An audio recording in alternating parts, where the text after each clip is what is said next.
नमस्कार, टीवी 20 देख रहे हैं। आपके साथ मैं निशा सिंह और इस वक्त मैं मुजफ्फरपुर के एमआईटी कॉलेज के बाहर उपस्थित हूं। एमआईटी कॉलेज के बी फार्मा के कुछ स्टूडेंट लोग हैं जो कि 3 दिन से लगातार धरना पे बैठे हुए हैं। जी हाँ, मैं आपको दिखाना चाहूंगी कि ये बैनर देख सकते हैं, एमआईटी मुजफ्फरपुर। जी हाँ, देख सकते डिपार्टमेंट ऑफ फार्मेसिस्ट के अनिश्चितकालीन धरना का जो बैनर लगा करके यहाँ के जो कॉलेज के जो स्टूडेंट्स सब है, लड़की लड़कियां सभी उपस्थित है, सभी लोग धरना पर बैठे हुए हैं। लेकिन इनकी क्या मांगे हैं, आखिर पीपीआर लागू होने के बाद भी बिहार फार्मासिस्ट का बहाली पूरा क्यों नहीं हो पा रहा है, इन्हीं से सीधा सीधी हम बात करेंगे, जानने की कोशिश करेंगे। देख लीजिए किस तरह से यहाँ पे लोग प्रदर्शन कर रहे हैं, अनिश्चितकालीन पे बैठ करके। तस्वीरें दिखाना चाहेंगे, यहाँ पे गर्ल्स है कॉलेज की और बॉयज भी है, दोनों तरफ है। लेकिन सबसे पहले हम थोड़ा बात करना चाहेंगे, इन लोगों से ही जानने की कोशिश करते हैं। स्टूडेंट है, क्यों धरना पे बैठी हैं आप, ये बताइए। क्योंकि अभी जो 5 अप्रैल को एक नोटिफिकेशन आया है जिसके अकॉर्डिंग बस डी फार्मा वाले एलिजिबल हैं फार्मासिस्ट के लिए के फॉर्म को फिल करने के लिए, और उसके लिए बी फार्मा को एलिजिबल नहीं बताया गया है।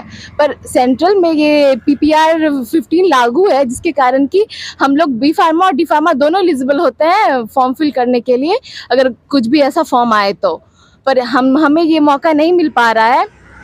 और जब हम लोग फर्स्ट ईयर में जब हम लोग एडमिशन ले रहे थे तो उस टाइम ये हम लोग को मतलब हम लोग को पता था कि हम लोग एलिजिबल हैं, कि हम लोग फिल कर सकते हैं अगर कभी वैकेंसी आए तो।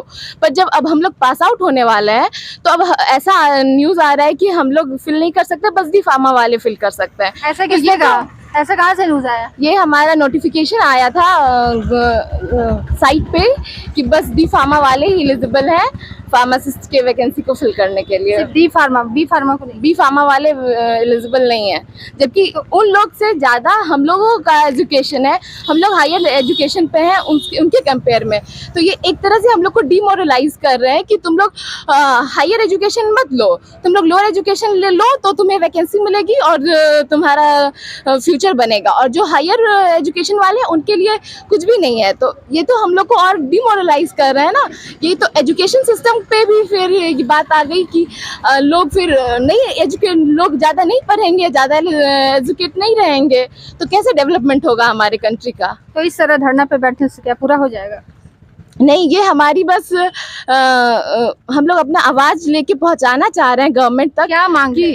हमारी मांग है कि हम लोग को भी एलिजिबल करे फॉर्म फिल करने के लिए, क्योंकि हम लोग की जो एलिजिबिलिटी है डी फार्मा, वो बी फार्मा जो है वो डी फार्मा से हायर लेवल पे है, तो हम लोग भी एलिजिबल हो इसको फिल करने के लिए। और अगर ऐसा है तो वो एक कॉमन टेस्ट ले ले जिसके बेसिस पे वो मतलब लोगों को सेलेक्ट करे, फार्मासिस्ट की वैकेंसी दे, कॉमन टेस्ट ले ले, उसके लिए एलिजिबल कर दे डी फार्मा बी फार्मा। लोग मेरिट के बेसिस पे मतलब जो अच्छा कर पाएंगे वो लेंगे। क्या नाम हुआ? Ratnita, 4th year, MIT Muzaffarpur, B pharma. Okay Ratnita, चलिए कुछ और स्टूडेंट हैं उनसे भी बात करते हैं। यहाँ पे थोड़ा सा बॉयज से भी बात कर लेते हैं। देख सकते हैं, एक बार बैनर दिखाना चाहेंगे कि देख लीजिए किस तरह बैनर लगा के क्या कुछ लिखा हुआ है। ऐसी स्थिति सिर्फ बिहार में ही क्यों है, देखने को मिलता है। चलिए आप बताइएगा, क्या नाम हुआ आपका? मेरा नाम अर्जेश राज है, मैं पास आउट छात्र हूँ। क्या मांग है आप लोगों की? एक्चुअली जो बहाली है, ये जो बहाली है उसमें बी फार्म छात्रों को नहीं लिया जा रहा है, जबकि जो फार्मासिस्ट की बहाली होती है उसमें फार्मासिस्ट की बहाली की जाती है।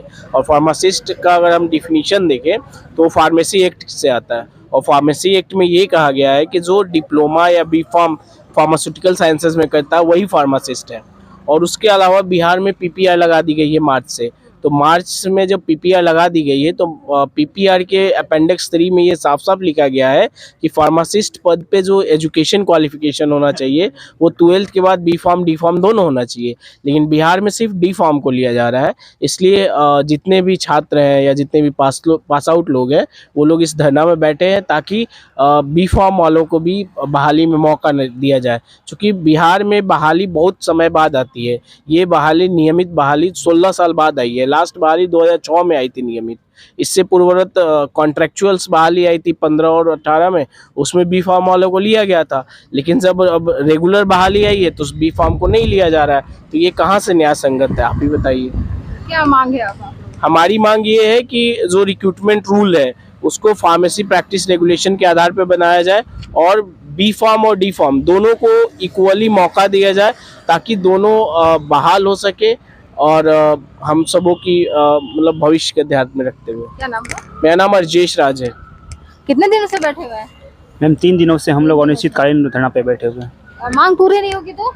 जी मैम, हम सरकार से यही आग्रह करना चाहते हैं और हमारी मांग ज़रूर पूरी होगी, क्योंकि सरकार जो है छात्र के हित में अभी तक कार्य कर रही है और छात्र के हित में ज़रूर सोचेगी। सुने हैं आप लोग में से कोई बीमार भी पड़ गए इस धूप में धरना पे बैठे? जी मैम, बहुत छात्र छात्राएं बीमार भी पड़े हैं और हम सरकार से मांग करते हैं कि जल्द से जल्द हमें कोई आश्वासन मिल जाए, पॉजिटिविटी हमारे अंदर आ जाए, ताकि हम लोगों को ये धरना पे नहीं बैठना पड़े। तो आपका कहने का मतलब है कि जितनी भी कड़ी धूप में हम धरना पे बैठे रहेंगे जब तक पूरी ना हो मांग। जी मैम। तो आप देख सकते हैं किस तरह यहाँ पे एमआईटी के स्टूडेंट सब है, इन्होंने पूरा एकदम ठान चुके हैं कि बी फार्मा डी फार्मा का जो कोर्स होता है जिसको लेकर के इनका जो मांग है जो पूरा नहीं हो रहा है, ये कहीं ना कहीं पूरी की जाए। सरकार से अनुरोध कर रहे हैं, स्वास्थ्य विभाग से अनुरोध कर रहे हैं। और पीछे एक बार और दिखाना चाहेंगे तस्वीर किस तरह ये कड़क धूप है, अभी गर्मी का समय, ताप का समय है और काफी कहते हैं यहाँ पे। और इनकी मांगे कृपया करके पूरी। एनटी से मैं निशा सिंह लगातार आपको अपडेट करते रहती हूँ। इस तरह की तमाम खबरों से जो लाइक नहीं किए, सब्सक्राइब नहीं किए, प्लीज कर दीजिए।